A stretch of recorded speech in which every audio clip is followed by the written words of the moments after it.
are April and Scott, creators of NaughtyGym.com, and this is The Naughty Gym Show. For years, we've been fitness and nutrition coaches to thousands of people through our commercial gyms and online platform. We've also spent nearly a decade in an ever-evolving open relationship. This show brings together two of our biggest passions, fitness and sex positivity. Our mission is to maximize the physical and mental health of anyone brave enough to explore relationship structures that run counter to societal norms. We have demolished our old ways of thinking about relationships, and from that rubble, built a life full of happiness, adventure, and vitality. And now we want to help you do the same. So hop on the treadmill, start the show, and let us teach you how to never stop playing. This is the first of our two-part series reviewing our new annual event at Hedonism Resort called Be Better at Being Bad Week. In this episode, we'll look at the event from a more top-down view, reviewing the things that happened, the events, and all that transpired through the week. And in our second episode that we'll release in a little under 2 weeks, we're going to talk about things from a more personal nature, the way some of the events impacted us, our thoughts, and the way we felt as we went from day to day through the week in our newest event. And we hope that if any of this stuff is of interest or gets you excited, that you'll join us again for Be Better at Being Bad Week 2, which will be January 4th through the 11th in 2025. All right, well, we are at the end of our first ever Takeover event at Hedonism Resort, and we are in our bed. Still here at the resort. It is the next day after everyone has left. Sunday the 14th. Sunday the 14th. Not everybody, there's a couple still hanging around. If you know me, you know that at every event we ever do, I lose my voice. So I might be talking a little bit quieter for the next hour, but this is my party voice. So we're going to try and do a recap of the event while we're still here and everything is fresh on our minds. But honestly, as we started trying to prep for this episode, even this close to the event, it's all kind of a blur. There was so much going on. We've been here now, 12 days or something. Yeah. And getting here 12 days ago seemed like it was 6 months ago. But we're going to try and recap it and hopefully not get too bogged down in the details and boring. But we do want to talk about how the event went, our impressions, and the things that we loved most about the first ever Be Better at Being Bad Week. Yeah, so this morning we just sat down with the staff and the management to kind of do the Hedo staff to kind of do a recap of what went well, what should we change for next year, any ideas, what didn't go well. And that was really positive meeting this morning. They were very happy with the way things went. It was a very different week for them.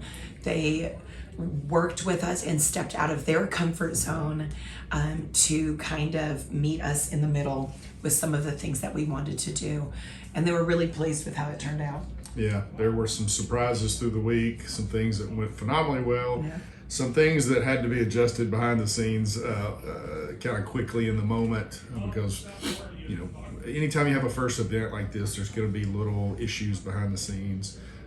And so some of those came up, and we don't think anything was really noticed, maybe by the guests. But one of the most exciting things for me, though, is Hedo asked us if we would mind if they reached out to some of our presenters and speakers to possibly bring them back on their own. And that to me speaks volumes because we had some fucking amazing, every one of our presenters, every one of our speakers, every one of our hosts was just amazing. And so the fact that Hedo recognized that as well was really great. And they all got along so well. We had a final farewell steak dinner the second to last night, and there was just a lot of emotions and crying and hugging, and it felt like, I know you and I growing up, we went to summer camps in church, and it felt like when you were ending a summer camp. Not nearly as cool, though. Our summer camps were not nearly as cool as this. So we it was a great team that we were able to put together for this, and the fact that the team worked so well together. You know, when you get educators together who are like the top in their field, I guess some of them can be arrogant or think they know it all. I mean, we had two people talk about nutrition, very different ends of the spectrum, but they were very complimentary to each other, very kind. And this is a group that just worked so well together, and their energy just spilled over onto all of our attendees. Yeah, no hint of arrogance. Yeah, It was all they love just and were wonderful, so wonderful. And I hope Hedo calls them and brings them all back. And yeah, I'm so excited for them. And because it went so well, we have been invited back for Be Better at Being Bad 2025. That date will be January the 4th through the 11th. And The second coming. The second coming, yeah.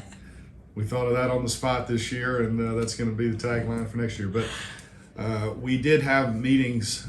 We've had meetings today talking about things we're going to adjust, some changes for next year that'll make things a little bit smoother, a little bit more clear as far as what's going on at any one time. And we had a debrief with our good friends today. I guess we shouldn't mention their name yet, but you know, they're not exactly out. But kind of mentor, business partner type couple that we think the world of, and our good friends. And we talked about some of the ideas that we had for next year. And if you think this year was fun, please come back next year, because there's going to be some really cool stuff that we get to do and add. And also, so this year we sold over 200 rooms. A full takeover is 250 rooms. So there were some other people that were here.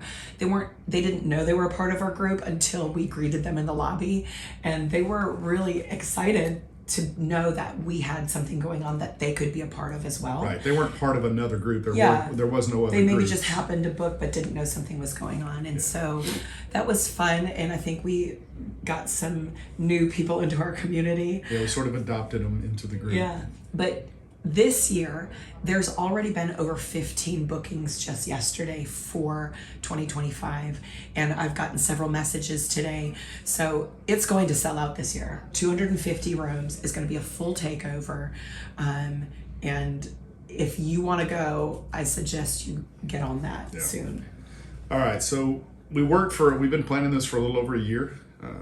There's been a ton of work that went into it. It was at times exhausting. The event itself for us, even though we had a great team of about 32 people here helping us with the event, which included host couples, entertainment people, and the presenters.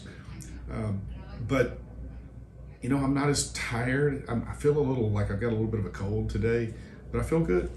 You know, we weren't as exhausted as we expected to be, and I think a lot of that was the energized feeling we had from making more new incredible friendships through the week.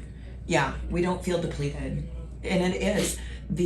We got to go to a lot of the speaking sessions and the workshops and stuff, and had, you know, almost every day we would try to sit down at breakfast or lunch with somebody that maybe we hadn't talked to before.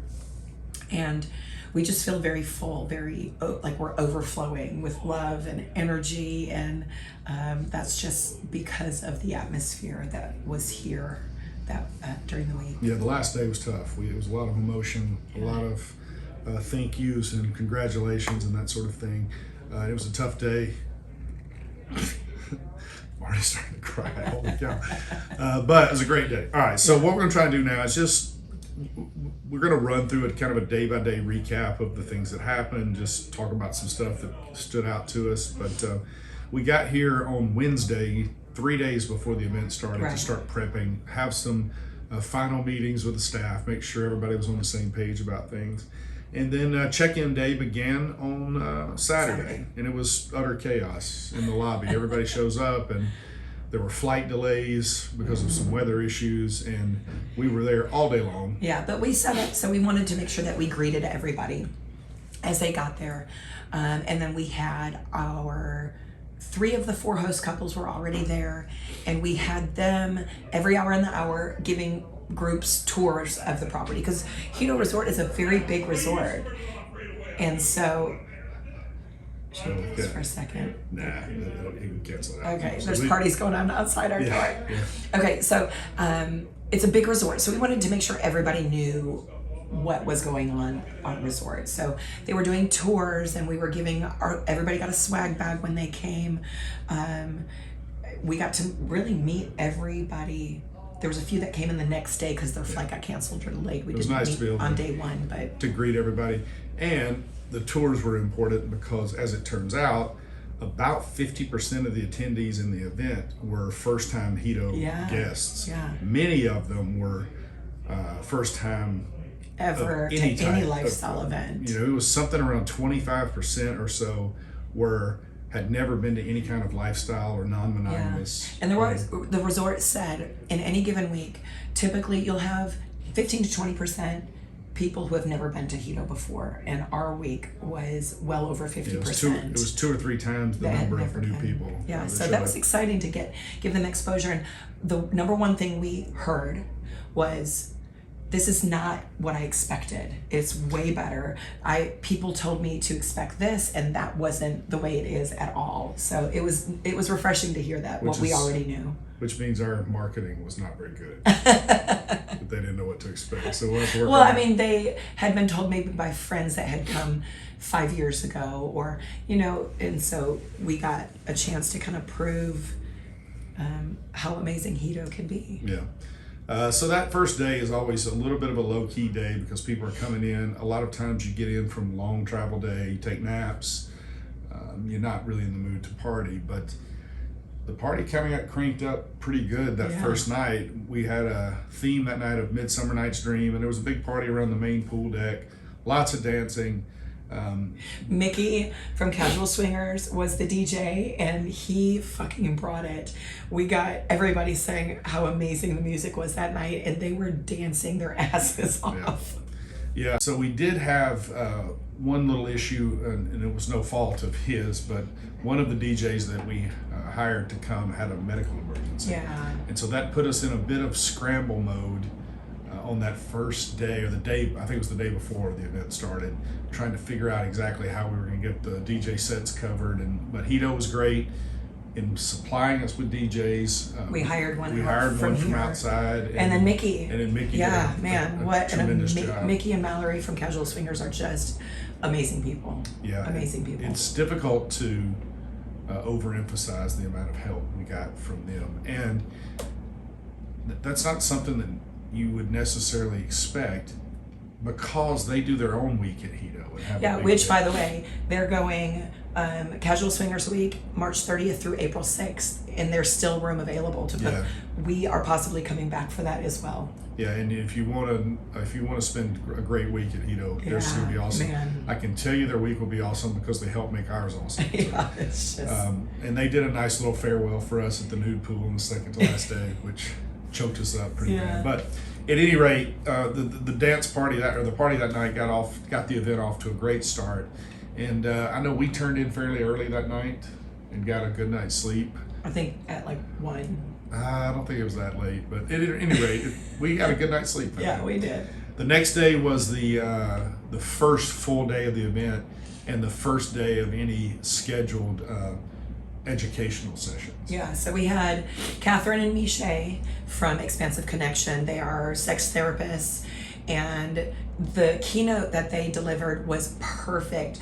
Since we had so many newbies on the resort, they talked about triggers and how to handle them if they come up. Because inevitably, if you're in the lifestyle, it doesn't matter how long you've been there, you're going to get triggered at some point in some capacity. And knowing how to navigate that in the moment, or how to kind of self-regulate in the moment, is super important to having a successful trip. And they made themselves available the entire week. And so there was some people that would seek them out and be like, hey, my husband and I would love to chat with you. We just had this experience. Can you help us? And that was priceless to have them here. We had our first breakout sessions too that day. We had a dirty talk session, and which was With the Ashley Manta, was yeah. actually the first educational session of the entire week. It happened before the keynote that day.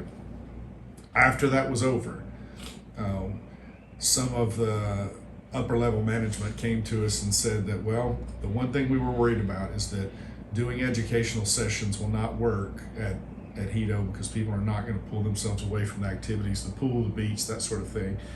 And in that first event, we had 70 something people show Yeah, up, 78 people crammed into a room to learn showed about up how to do dirty talk. dirty talk and sexual communication. And throughout the rest of the day, all of the sessions were jam-packed. In fact, one of them got close to 100 people in it, and it was hardly room to get in there and get everybody seated. Yeah. But and so throughout the week, the sessions all were great. We think we averaged about 40 people per session. It sort of faded down a bit as towards the end of the week, which happens. But that was also the night of the Jamaican carnival theme, which was great because we get to go out on the beach and have a beachside dinner. It's all Jamaican themed type food. And the food here, I think it's amazing. Yeah. You have, it was just so good. So many different choices of protein and fresh vegetables and fruit and some authentic Jamaican cuisine. But there were 400 plus people all sitting out there with their feet in the sand on tables and eating food and listening to some great music and a tremendous show. And then after that was over, there was a fire show on the beach that lasted quite a while, actually. Yeah, about 30 minutes. And it was tremendous, lots of applause when that was over. And then there was a big party that night, and that kind of wrapped up the first day. Yeah.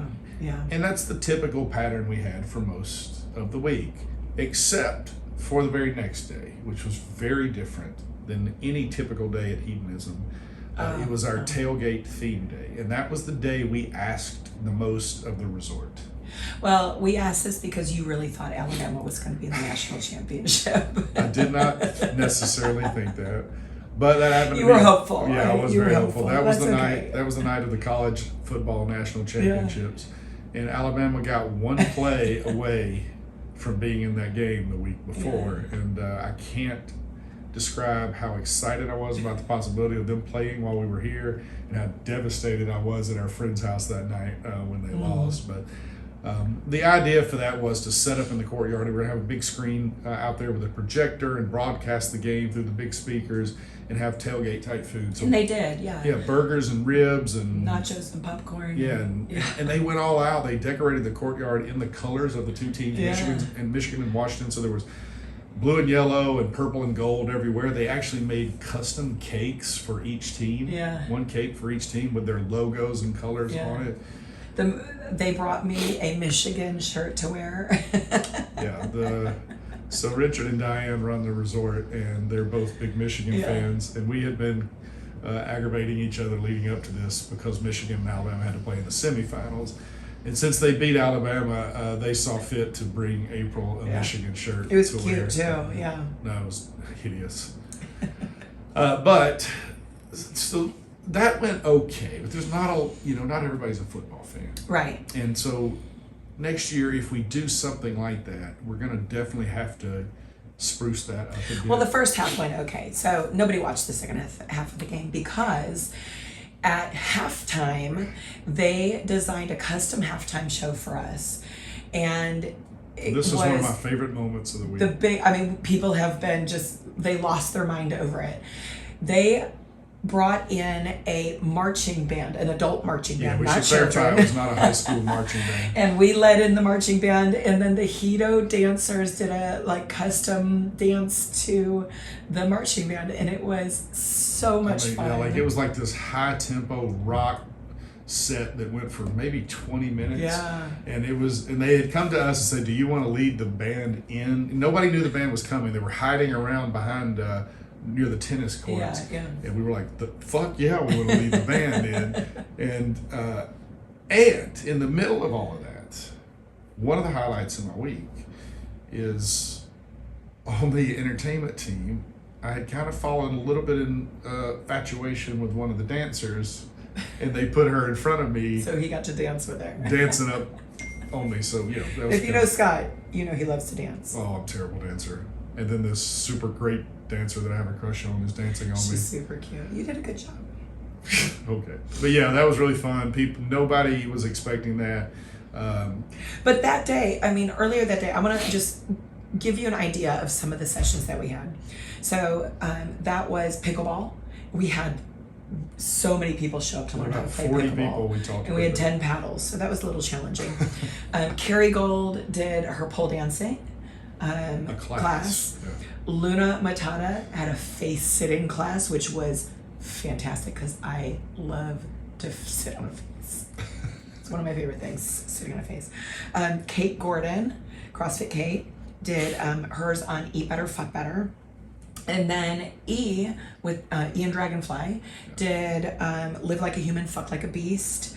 Ashley did her hand job and blow job workshop, and that was also the day of the Fittest couple competition. Oh, so there was I just forgot so about that, much to do, and I mean, there was nobody at the nude pool during those workshops. Like they cleared it out. They all wanted to go into. Well, let's talk about that Fittest couple in the lifestyle competition, because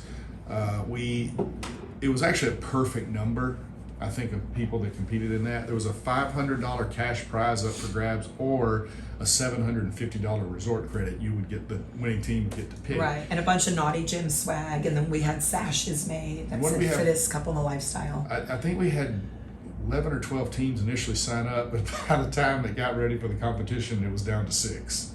No, there was nine. There was 9. Yeah. And there was a couple, a throuple of 3 women Right. that had showed up all together, stayed in the same room. They're in a relationship together.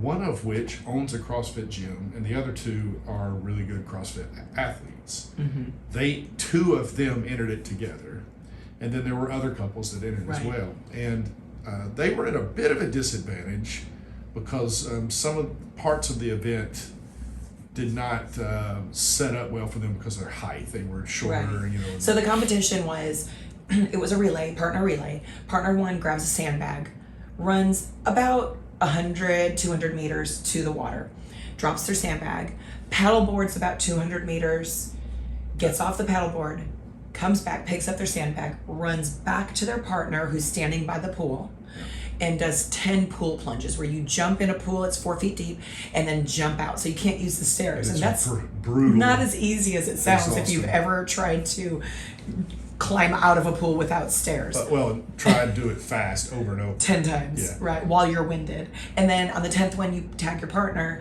and your partner does the same thing. And it was the fastest team wins. And what was awesome about this is we had, I don't know how many, there were a couple of hundred people outlining this pool and facing the competition. Yeah. And the last heat was the two of the fastest team, the 2 fastest team were in that heat, and it came down to that the 2 girls from that throuple and Yeah, another and a husband and wife and a couple. husband and wife couple. Who are also very fit. The 2 girl team was in a fairly sizable lead throughout the relay. Yeah. But at the end, the guy from the other team started closing the gap because he had real long runner's legs. yeah, and he was real tall, or not. Well, he's probably like 6'2", and it was much easier for him to jump in and out of the pool quicker. So he got to the pool about 2 reps behind her, and you could tell he kept closing the gap. And when the last rep happened, they came out of the pool, and it was, first of all, we weren't sure who won. But the entire place went berserk. Yeah. I We mean, leaned on Kate Gordon, who's a CrossFit athlete and probably a good judge of. Yeah, she's been to a lot. She's been to the CrossFit Games. She's coaches other CrossFit coaches. But it was a How- 10th of a second. I Yeah. mean, it was close. And so it was so exciting to watch that happen that way. That we were very lucky that it was that close, Yeah, I guess, because yeah, it made that it was so fun. exciting. But that was a fun day. And they got their sashes and their, I think they decided to take the $750 They credit. did, yeah. So yeah, that day was very different than the way they typically would structure a day. And the resort went out of their way to make it really special for Right. the guests and really fun. Yeah. The next day was Glow Party Day. Mm-hmm. And that's one of everybody's favorite days. And the keynote that day was something I was very interested to hear. It was done by Ashley Manta, who has just been a godsend for this event. She Yeah. not only was one of the first presenters to say yes to our offer, but she helped us get other presenters as well. Yeah, she helped us connect. Oh, gosh. But she did a talk about sex in altered states, where you can she's an expert on the integration of sex and cannabis, but also very well versed in other psychedelics and things like that. So Yeah. she did a great talk about how to manage that kind of thing. And that was fantastic because Hedo actually has a store on property called Hedo Weedo where they sell cannabis and psilocybin.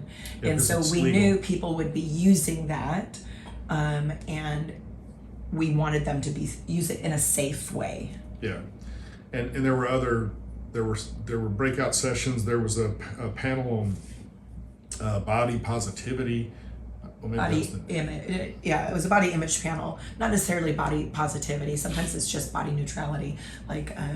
But every one of our speakers were on that panel, and we're all different shapes and sizes, and we're all at different places in our lives, and But there were a lot of a similarities. lot of in similarities. Everybody's story. Yeah, so that was really, really good. Ignite His Flame with Dragonfly. We did Ignite Her Flame. We didn't do Ignite His Flame, but I can only imagine how good Ignite His Flame was, Yeah, because because- I had 2 orgasms in an Ignite Her Flame. Yeah, you look like you had a seizure. And so But she had to turn people away because they had no more room. yeah, they have a building at Hedo called the Kama Sutra Palace. It's a fairly large building. Yeah. I would say that internal room is it's somewhere between 2,000 and 3,000 square feet, and there was beds all throughout, and there just wasn't any room left for Yeah, anybody else. one couple Anyway, per bed. Yeah. And so it was a great. And again, we can't emphasize it. This is something that would interest you. Please come back. These weren't just half-assed educational sessions. This was some of the best sexual health, wellness, and performance information you're going to ever yeah. get. These people were incredible. The glow party that night was. That's always my favorite night. We paid some extra money to have them work with a company outside Bring the in resort. extra lights. and stuff. Lights and big screens, and our logos were up, and the lights were going, and everybody had glow blinky things on. Yeah, and then we also had this big inflatable igloo, Oh, yeah. where they had like a silent disco, and so there's another DJ under there, and people can go in there, and it I was think all you had- glowed up, and And I think you had 2 choices. Like you picked one color headphones and put it on. It was a certain type of music. Right. The other color headphones was playing a different, yeah, and it's different so type. fun. If you've never seen a silent disco, it's just so fun to watch people dancing and you can't hear anything. Yeah. I love it. Yeah, it was a great night. That party was probably the wildest party of the Yeah. week, and it was there was a lot of people around that pool deck dancing and having fun. That was not an early night. That was like No. a 3 a.m. Yeah, we were out late that night. Yeah, we were out late. The next day was Fetish night, or BDSM and Fetish Another night. favorite, yeah. And the keynote address that day was done by Luna Matatas, who is a phenomenal educator in the BDSM and kink space.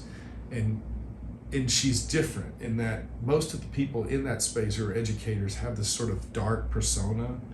And I don't know that.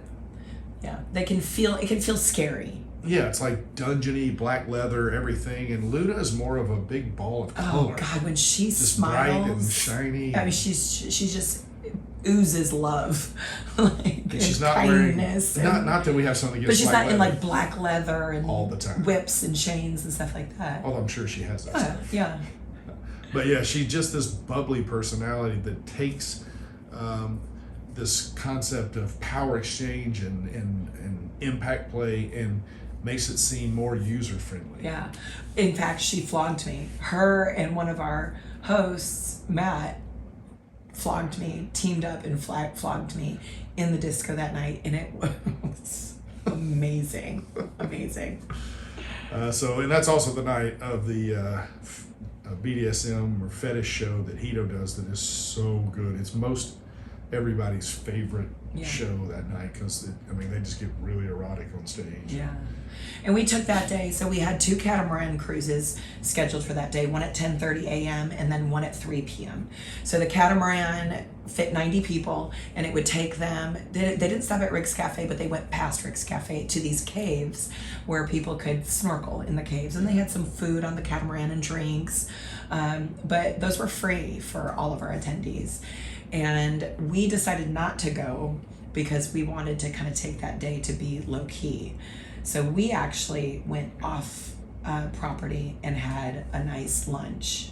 Yeah, a place called Ivan's. Yeah. It's a restaurant that everybody recommends that you go to. It's fairly near the resort, and wonderful food and an incredible view, which we ended up going back to at night, last night, with our good friends, and watched the sunset. It was just, it's a picturesque place. If you're ever here, make sure you go to Ivan's. Yeah.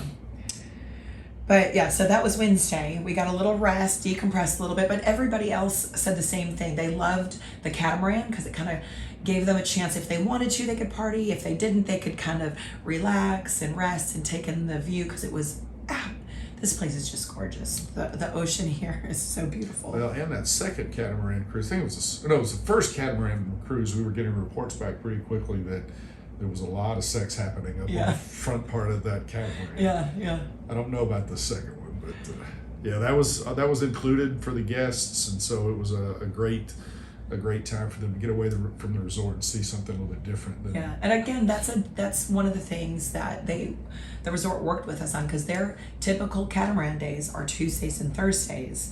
So they were very gracious in helping us figure out how to do it on a Wednesday, because we didn't want people leaving on Tuesdays and Thursdays. We had a really full schedule those days. Yeah, they, instead of doing one on Tuesday, one on Thursday, they just took them both and put them on Wednesday for us. All right, what are we on? Thursday. 6 now? This was 7 deadly sins. This day ended up having some logistical problems towards the end, and mostly our fault for the way we had Probably things all our set. fault. It may have been all our fault, yeah. But the idea here was to create a theme night where you were dressing as one of the 7 deadly sins, or whatever your interpretation of that is: lust and greed and envy and all those things. And there were some great costumes that night. Yeah. But the Dragonfly did the keynote that day, and she did a fantastic job. Dragonfly was a huge hit with everybody because I think all of her sessions were real hands-on, and so people got a hands-on experience with all of the educational sessions she was running. She did a great keynote, and she stepped in to do that keynote at the last minute because we needed her to, because we ended up deciding not to do the keynote. Right. But my voice actually sounds better today, but on Friday, it was totally gone. I had no voice. Yeah, April makes it about 2 or 3 days into one of these events. I'm gonna figure this out. I'm gonna figure it out. Well, that night, there was a little interruption in the flow of the way we thought we were going to have the parties, because we made an assumption that turned out to not be correct. But I don't think the guests really noticed anything about it, because there was still a lot of partying going on. And well, that night, we're aware that the things that we stress about, most people aren't going to, so we don't stress a lot about it. We'll kind of process, okay, it is what it is, the party goes on, and most people had no idea. And that was the night that, for the first time in quite a while for me and you, we played with somebody other than one of our closest friends. Yeah. And we had a really good time. We had a little 6-way connection with 2 incredibly hot and brilliant couples. Super brilliant. Yeah. And the Playroom is such a sexy space here, because if they turn the spa, which has these cold plunge pools in it and just a really calm and serene atmosphere, into the Playroom at night. They put all mattresses down, and then they've got a dungeon room, and then they've got the showers, and so we had actually had sex already in the Playroom, just you and I, earlier in the week, under the stars, and that's amazing. When I feel like I should be making eye contact with you, but I actually just want to look at the stars while you're fucking me. But it's so beautiful, and so we had a really nice play session with these other 2 couples in the Playroom. One thing that, and this might be not a popular opinion, but my opinion is, if you have not already previously discussed boundaries or rules or something like that with a couple, you don't have any business going in the Playroom. Maybe you want to walk around, but we had 4 different people come up to us in the middle of our play session asking if they could join in. People we never talked to. Had never talked to about play, and that's a little unnerving to me. I feel like if I wanted to play with you, I would have previously discussed it with you, but I certainly don't want to have a play session with somebody that A, I don't know, and B, you don't know what I like, what my boundaries are. It feels very unsafe. Well, and it also sort of breaks you out of the moment. Like, I know Right. the very first time it happened in that session, I was the one that had to, but they happened to just sit down right next to the pile of our bodies Yeah. and asked something, but they also didn't, they had an accent. English was not their first language. Right. And so I had trouble understanding them. So I have to stop what I'm doing. Yeah. And the girl that I was with at that moment also then had to stop. Right.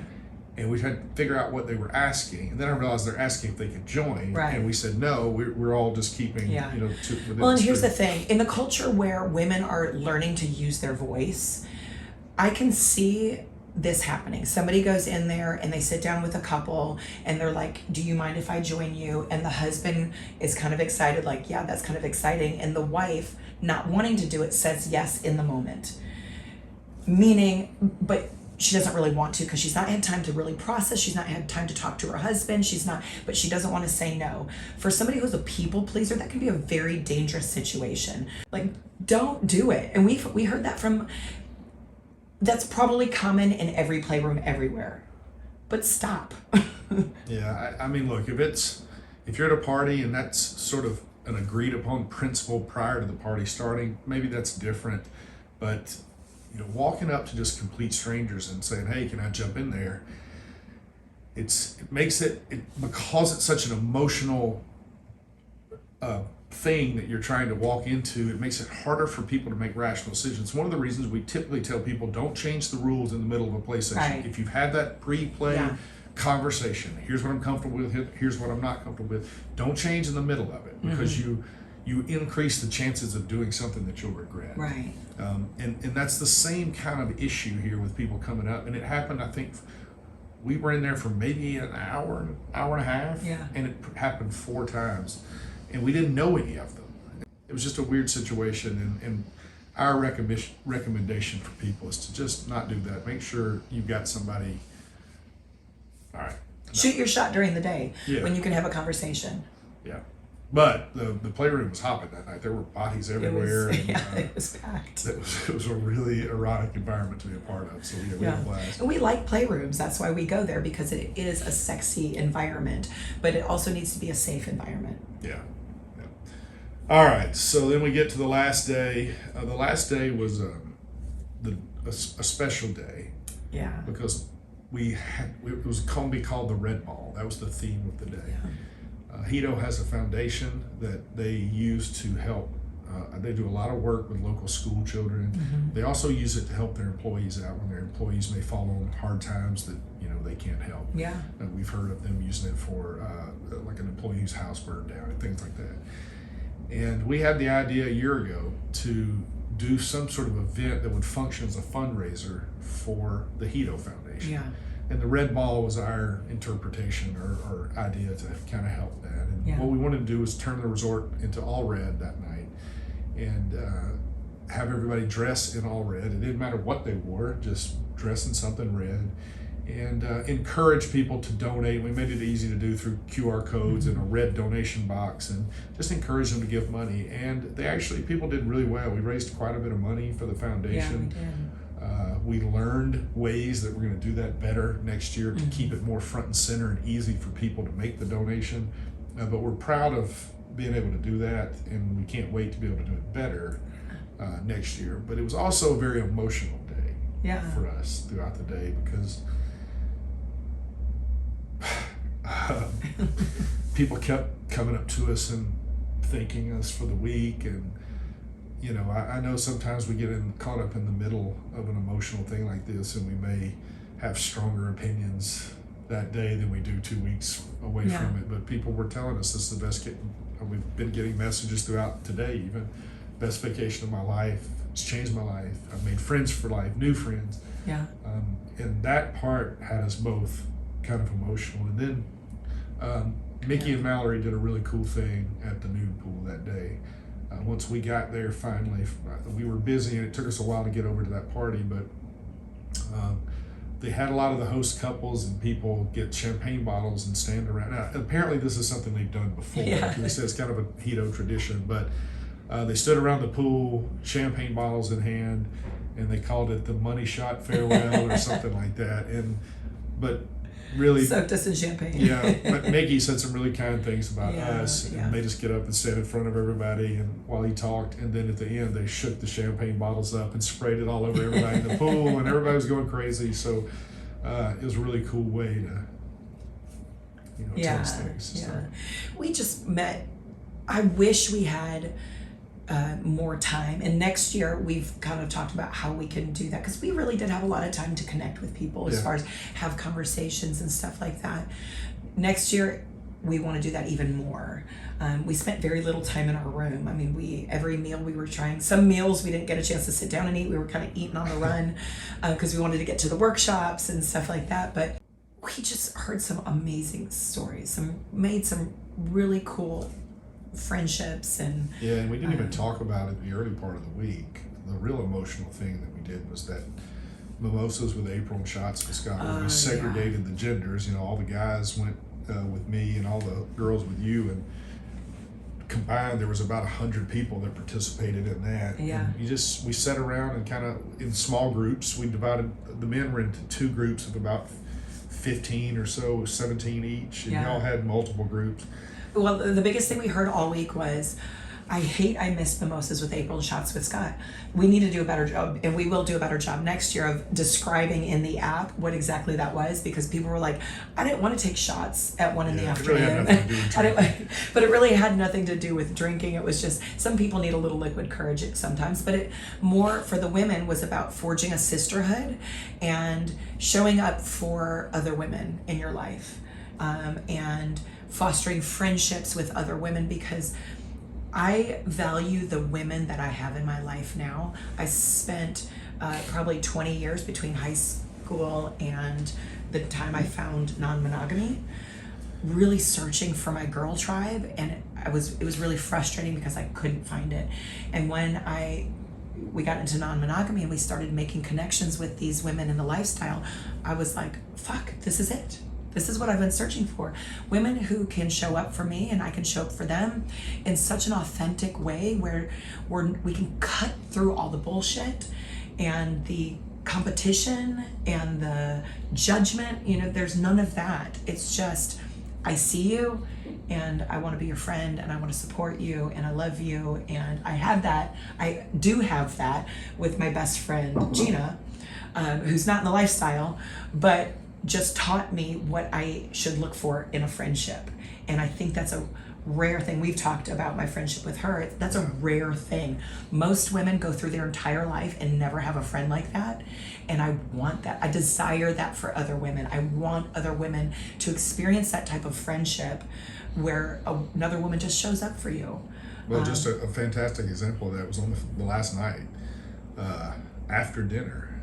Kate Gordon and her fiance Greg, who have that podcast Gone Rogue, and they do a lot of the same kind of things that we do, the intersection of fitness and health and sex.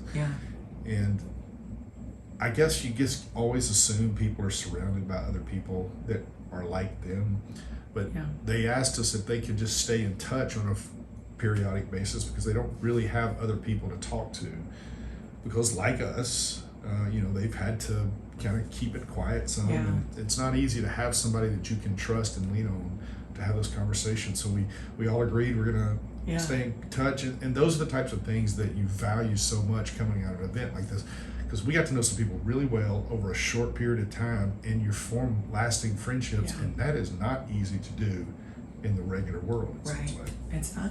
Yeah, it's very difficult. So we're going to do 2 of those next year, because we had, I think, a little over 40 in the women's, and we had to split into some smaller groups, and then the men had probably a little less than the women, but still a big group. Yeah. But you had men that were crying, and like just an emotional, it was like a band of brothers. Yeah, it feels really good when you hear conversations like that, and confessions and insecurities and worries. You realize we're all just alike. We all think the same way, just about. And once that happens, you feel a lot more empathy for those people, and they become friends quicker. You can help each other, and man, the closeness throughout this group for the entire week just seemed unparalleled. Yeah. I mean, it was difficult to say goodbye to everybody on the last day. In fact, we kind of cut out a little bit early because we were getting a little overwhelmed with it. Yeah. There's only so many times you can say thank you, we really appreciate it, before you start feeling like, am I sounding disingenuous? Because Right. I've said it 1,000 times in the last 2 hours. Yeah. We have so much gratitude for our presenters and our hosts, and for every one of the people who just showed up and came. Like, there were so many times where we were like, people aren't gonna come because of us. Like, we're just dorks, beat it, nerd. One of our friends here will recognize that, the fun humor behind that statement. And so we just felt honored and overwhelmed and so thankful for everybody for just coming. We're just two regular people from Alabama, and to have incredible people show up for an event that we put on is humbling, and we're going to be appreciative of it for a long time.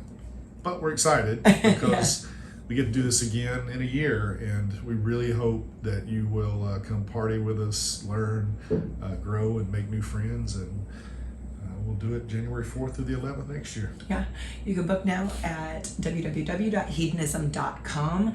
All booking goes straight through Hedo. It just takes a little load off of us. We'll get our website updated here shortly for 2025. We've got other events coming up. We haven't finalized any of them yet, but we're in the middle of a great turning point in our life. It looks like in about 2 or 3 weeks, we're going to be finalizing the sale of our commercial gym, which will take such a huge workload off of us and allow us to do more meet and greets and parties and events and adventure trips and all these ideas that we've had kind of in our bank of ideas, but we've never had the bandwidth to pull them out. So all of the new stuff is coming. Yeah. Anything else, baby? I don't know. We've got a lot. I feel like we skipped so much because there was just so much packed into 7 days.